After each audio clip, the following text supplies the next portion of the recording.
Ever feel like there's this kind of this untapped power deep down inside? Like Mm-hmm. something more we could be tapping into. Yeah. Edward Tropia's book, it's called The Power of JHWH. Mm-hmm. I mean, it really dives deep into that idea, Mm-hmm. like way deep. Right, It's right. like he blends these traditional spiritual practices, stuff we've heard about before, Yeah. but then throws in these totally unexpected twists. It's definitely a unique perspective. What I find so interesting about Tropia's work is that it's all rooted in his own life, like his own experiences. Right. He's had these, get this, near-death experiences. Right. And not just, later in life, we're talking infancy, like as a baby. No kidding.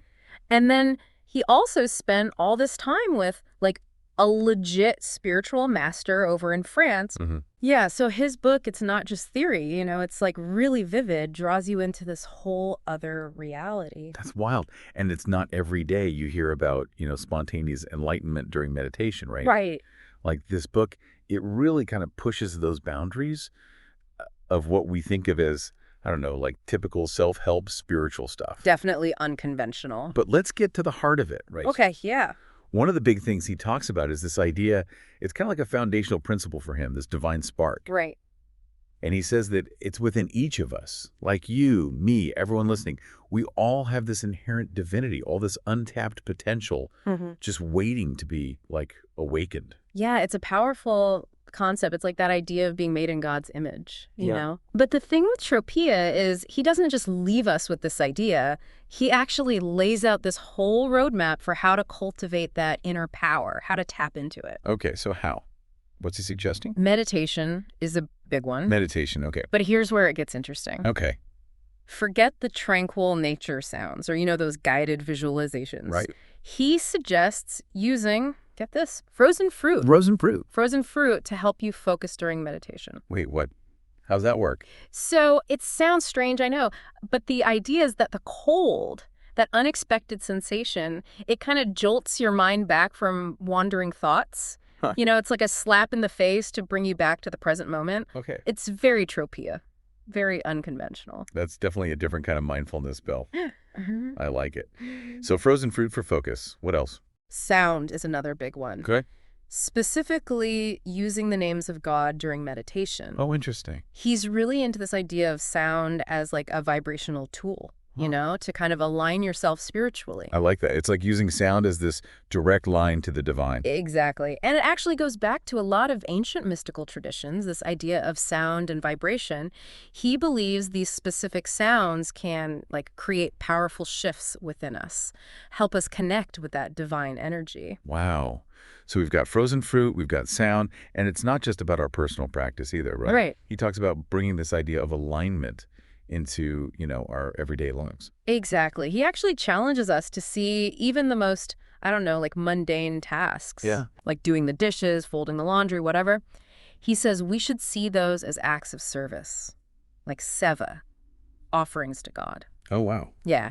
And he says by approaching everything with that intention, that sense of offering, we can actually bring deeper meaning and purpose to our lives. Huh. It's a profound shift in perspective, for sure. I mean, it makes you think about that to-do list a little differently, doesn't it? For sure. But, Tropia's worldview, it also takes this more intense turn. Yeah. He talks about this constant battle between good and evil, like these forces that are actively trying to influence our thoughts and our actions all the time. Yeah, and he's not messing around when he talks about these forces, especially the negative ones. He describes them as these entities, almost like demons, and he says they can seriously mess with human behavior, especially when we're feeling weak or tempted. So he's not just talking about like the little angel and devil on your shoulder. This is like next level stuff. Right. And this isn't just some abstract concept to him, is it? No, not at all. He's got all these detailed accounts in the book about how these entities will actually try to sabotage our spiritual practices. And it's the things you wouldn't even think about, like seemingly harmless things. Right. He talks about how they're drawn to negative emotions, certain foods, even certain types of music. Really? Yeah. It's pretty wild. Wow. It makes you wonder, like, how much of our behavior is actually our own and how much is these outside forces pulling the strings, Yeah, it's a question we all grapple with, I think. It's a bit unsettling to think about. But Tropia's point is, if we want to grow spiritually, we got to be aware of these forces. We got to understand how they operate. Absolutely. He says it's like navigating a hidden world, Yeah. and once you see it, you can't unsee it. It's like the Matrix. Exactly. Whoa. Okay, so we're not just talking about meditation and mindfulness here. We're talking about a cosmic tug of war for our very souls. That's one way to put it. Yeah. And this struggle, it ties into another really challenging aspect of Tropia's worldview, which is his perspective on sexuality. Ooh, okay. Let's dive into that. This is where things get a little, I don't know, spicy. Yeah, definitely thought-provoking. Tropia believes that sexual energy, it's really powerful. Oh, yeah. And it can either, boost your spiritual growth or it could be used against you. Right. Like, it's this force that can either work for you or against you. Exactly. Depending on how you use it. And he's talking about these negative entities, right? Yeah. He says they can, actually feed off that energy. He actually suggests that if your sexual energy is unchecked, it can make you more vulnerable to those negative influences. Interesting. It's like they have more to latch on to. Right, exactly. And this is definitely a different perspective than you see in a lot of spiritual teachings. It really makes you reconsider that whole, energy vampire thing. Right. Maybe it's not just a saying. Exactly. It makes you wonder. But he's not saying that sexuality is inherently bad, though, right? No, not at all. He just emphasizes the importance of a mindful approach, really understanding the energy dynamics at play. So it's more about being aware and making conscious choices. Exactly. It's about intention. He even talks about how these entities, they can feed off the energy released during orgasm, and it can leave people feeling spiritually depleted. Wow. So it's almost like we need to be protective of that energy. Right. It's powerful stuff. And it definitely makes you think differently about intimacy and relationships in general. For sure. It's definitely a lot to unpack there. But, moving on from sexuality, Tropia also gets into this whole free will versus destiny debate. Oh, yeah, that's a big one. Which is always interesting. So where does he land on that spectrum? Well, he seems to lean a bit more toward the deterministic side, Like we're all just living out a pre-written script? Well, he does believe our lives are influenced by, past karma, maybe even a predetermined life plan, and of course, these spiritual entities we've been talking about. So many factors. It's like a cosmic recipe. Right. And it's a lot to wrap our heads around, for sure. It really is. So is there no such thing as free will then? Well, he doesn't really give a cut and dry answer, and this is where he brings in this concept of the higher self. Okay, the higher self. What is that exactly? So think of it like, your own personal spiritual advisor. I like that. Like a direct connection to the divine within you. Okay. He describes it as this divine aspect of ourselves that acts as our guide and protector, always there to help us navigate life's challenges. So even if there are all these external forces at play, we're not totally powerless. Exactly. And by connecting with our higher selves, we can access this wellspring of wisdom and guidance, and even, he suggests, influence our karmic path. Wow, that's powerful. So how do we tap into that?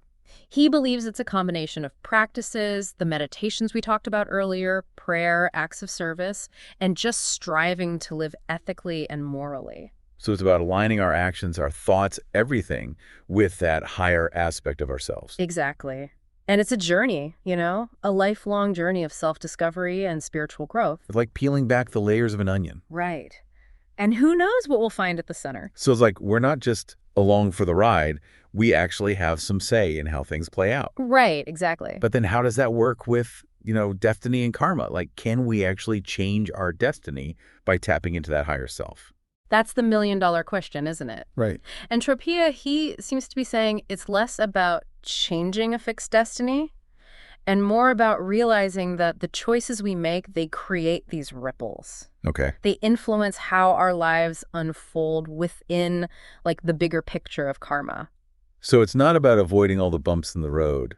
It's about choosing how we're going to roll over them. Yes, with that inner guidance. And the more we align with our higher selves, the more wisdom we gain, the more strength we have to face those challenges. With purpose. And grace, right? And grace. Exactly. It's actually really empowering when you think about it. It is. Because even if we're caught in these currents of, unseen forces or past karma, whatever it is, we still have a choice. We always have a choice. We can choose how we respond to things. We can learn. We can grow from those experiences. And I think that's really at the heart of Tropia's message, It's not about being afraid of the unseen or feeling trapped by fate. Yeah. It's about embracing this journey of, self-discovery, spiritual growth. It's about remembering we all have that divine spark inside us. Yes, and fanning those flames. Yes. And never forgetting that even when things get chaotic, we're never really alone. We've got that inner GPS. We do, that divine spark to light the way. I like that.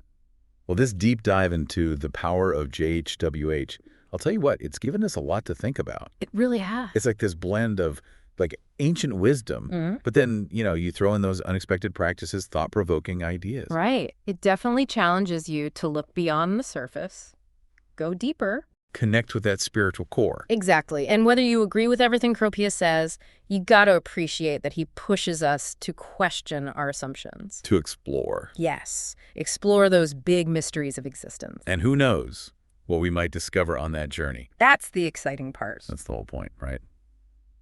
Well, thanks for joining us on this deep dive, everyone. Until next time, keep exploring.